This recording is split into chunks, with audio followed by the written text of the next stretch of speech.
নমস্কাৰ আপোনালোক সকলোকে পুনৰবাৰ স্বাগতম জনাইছোঁ মছজিদ বন্ধুসকল পলকতে চাওক আজি 9টা গুৰুত্বপূৰ্ণ খবৰ।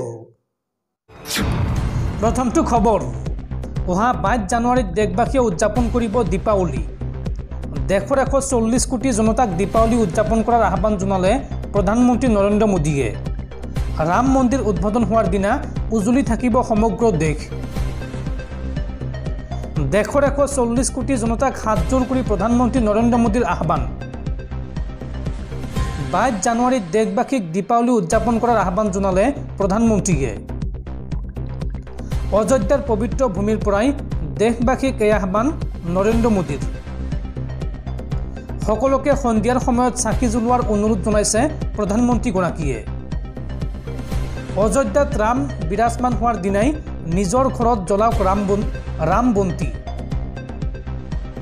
22 জানুৱাৰীৰ সন্ধিয়া সমগ্ৰ দেশ উজ্বলি থাকিব লাগিব, এই মন্তব্য প্ৰধানমন্ত্ৰী মোদীৰ।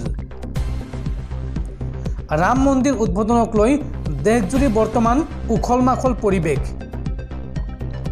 আৰু বাবৰি মছজিদৰ পক্ষত থকা মুছলমানেও আজিৰ দিনটোত আদৰণি জনাইছে প্ৰধানমন্ত্ৰী মোদীক। পৰৱৰ্তী খবৰ আজি হৈছে বছৰৰ অন্তিমটো দিন অৰ্থাৎ শেষৰটো দিন। আজি অৰ্থাৎ 31 ডিচেম্বৰ 31 ডিচেম্বৰৰ বাবে চৰকাৰে জাৰি কৰিছে নতুন গাইডলাইন। এই নতুন গাইডলাইনত কি আছে চাওঁ আহক। 31 ডিচেম্বৰৰ বাবে চৰকাৰৰ নতুন গাইডলাইন। এই নতুন গাইডলাইন মতে কি কি নিয়ম মানি চলিব লাগিব আপুনি চাওঁ আহক। আপুনি মদ খাই উৎপাত কৰিব নোৱাৰিব। ৰাজপথত গাড়ী চলাই আহি সুৰাপান কৰিব নোৱাৰিব। মদ খাই নিজক কণ্ট্ৰল কৰিব নোৱাৰিলে লগত মানুহ ৰাখিব লাগিব। সুৰাপান কৰি গাড়ী চলাব নোৱাৰিব বুলি সুৰাৰ বতৰত লিখিব লাগিব সুৰাৰ দোকানীয়ে। সুৰাপাইক নিয়ন্ত্ৰণ কৰিবলৈ কঠোৰ হ'ব প্ৰশাসন। আৰু ৰাজপথত ৰাজ্য চৰকাৰৰ তিনিটা বিভাগে পহৰা দিব। ৰাজপথত থাকিব পৰিবহণ বিভাগ, আবকাৰী বিভাগ আৰু আৰক্ষীৰ লোক। আজি আৰু কাইলৈ 24 ঘণ্টাই ৰাজপথত তালাচী চলাব অসম আৰক্ষীয়ে। পৰৱৰ্তী খবৰ ৰাজ্যত পুনৰ গ্ৰেপ্তাৰ 2 অবৈধ বাংলাদেশী নাগৰিক। এইবাৰ কৰিমগঞ্জৰ বদৰপুৰ ৰেল ষ্টেচনত 2 অবৈধ মহিলা বাংলাদেশীক আটক। শিয়ালদহ এক্সপ্ৰেছেৰে কলকাতালৈ ৰাওনা হোৱাৰ সময়তে আটক কৰে 2 অবৈধ বাংলাদেশী নাগৰিকক। কৰিমগঞ্জৰ বদৰপুৰ ৰেল ষ্টেচনত আটক 2 অবৈধ বাংলাদেশী মহিলা। অবৈধভাৱে ত্ৰিপুৰা হৈ ভাৰতত প্ৰৱেশ কৰিছিল 2 বাংলাদেশী মহিলাই। বাংলাদেশী মহিলা দুগৰাকীৰ নাম আসিয়া বেগম আৰু খাদিজা আক্তাৰ। কলকাতালৈ যোৱাৰ উদ্দেশ্যে শিয়ালদহ কাঞ্চনজংঘা ৰেলত উঠিছিল এই মহিলা দুগৰাকীয়ে। আৰু ৰেল আৰক্ষী আটক কৰে এই মহিলা দুগৰাকীক। ধৃত মহিলা দুগৰাকীৰ ঘৰ বাংলাদেশৰ ঢাকাত। বন্ধুসকল তাৰপিছত 4 নম্বৰ খবৰটো জনোৱাৰ আগতে আপোনালৈ এটা সৰু ৰিকুৱেষ্ট, যদি তেওঁলোকে এইটো ভিডিঅ'ত লাইক কৰা নাই তেন্তে প্লিজ এটা লাইক কৰি দিয়ক। আৰু এনেকুৱা ধৰণৰ নতুন নতুন ভিডিঅ' পাবলৈ চেনেলটো ছাবস্ক্ৰাইব কৰি কাষত থকা বেল আইকনটো প্ৰেছ কৰি ৰাখক। পৰৱৰ্তী খবৰ আজি হৈছে বছৰৰ অন্তিমটো দিন অৰ্থাৎ 31 ডিচেম্বৰ। আৰু আজি নিশা বন্ধ হৈ পৰিব দেশৰ লাখ লাখ লোকৰ গুগল পে' ফোনপে'। আপুনি যদি গুগল পে' ফোনপে' একাউণ্ট সক্ৰিয় কৰি ৰাখিব বিচাৰে তেন্তে অতি শীঘ্ৰেই এইটো কাম কৰক।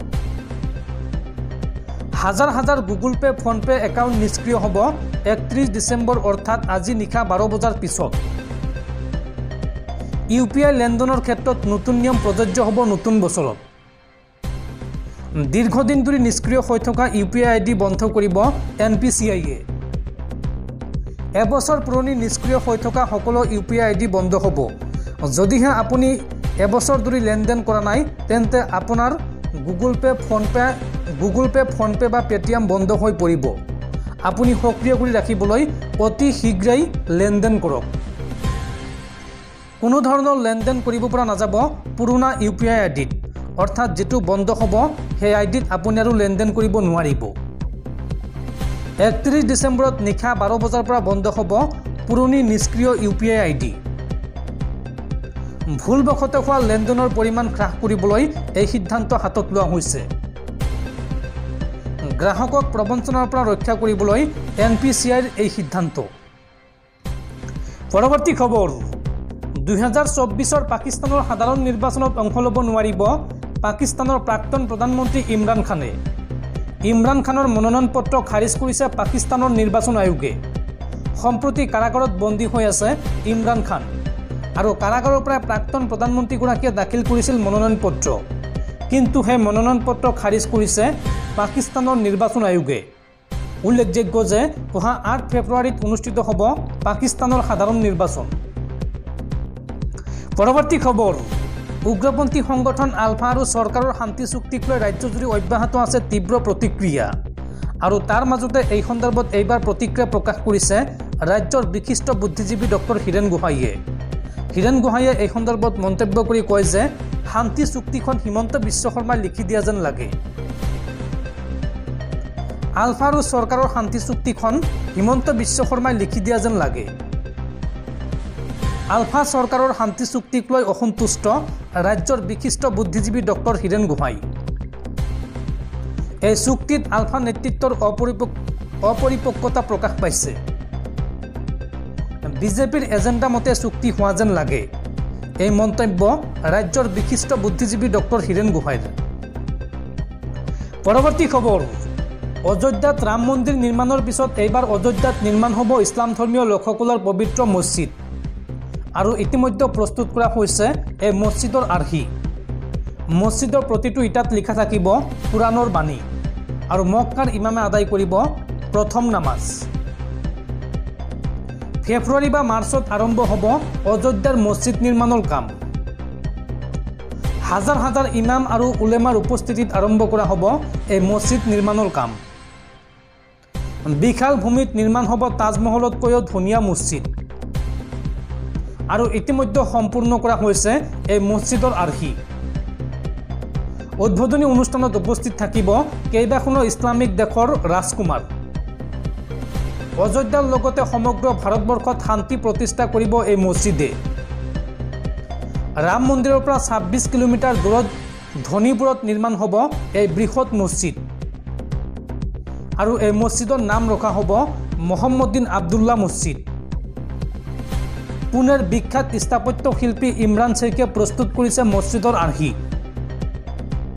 আৰু এই মছজিদত একেলগে প্ৰায় 9000 লোকে আদায় কৰিব পাৰিব নামাজ। মছজিদটোৰ প্ৰতিটো ইটাত লিখা থাকিব কুৰাণৰ বাণী। মছজিদত প্ৰথম নামাজ আদায় কৰিব মক্কাৰ ইমাম আব্দুল ৰহমানে আৰু এই মছজিদৰ ভিতৰত থাকিব কেঞ্চাৰ হাস্পাতাল লগতে মেডিকেল কলেজ। পৰৱৰ্তী খবৰ, ৰাজ্যত পুনৰ সংঘটিত হৈছে এক ভয়ংকৰ পথ দুৰ্ঘটনা। এইবাৰ গুৱাহাটী মহানগৰীত সংঘটিত হৈছে এই ভয়ংকৰ পথ দুৰ্ঘটনা আৰু এই ভয়ংকৰ পথ দুৰ্ঘটনাত মৃত্যু হৈছে এজন লোকৰ, লগতে গুৰুতৰভাৱে আহত হৈছে আন 4জন লোক। এইবাৰ গুৱাহাটী মহানগৰীৰ ধাৰাপুৰত ভয়ংকৰ পথ দুৰ্ঘটনা। শিল কঢ়িওৱা তীব্ৰবেগী ডাম্পাৰে মহতিয়াই নিলে অল্টো বাহনক আৰু অল্টো বাহনৰ ওপৰত বাগৰি পৰিল শিল ভৰ্তি ডাম্পাৰ। ডাম্পাৰৰ খুন্দাত চূৰ্ণ বিচূৰ্ণ হৈ পৰে অল্টো বাহনখন আৰু ডাম্পাৰৰ খুন্দাত গুৰুতৰভাৱে আহত হয় অল্টোৰ 4গৰাকী আৰোহী আৰু দুৰ্ঘটনাত গুৰুতৰভাৱে আহত 4জনক GMCHত ভৰ্তি কৰোৱা হয় যদিও ভৰ্তি কৰোৱাৰ পিছতে চিকিৎসাধীন অৱস্থাত এজন লোকৰ মৃত্যু হৈছে। দুৰ্ঘটনা সংঘটিত কৰা ডাম্পাৰখনৰ নম্বৰ হৈছে AS01 FC2742।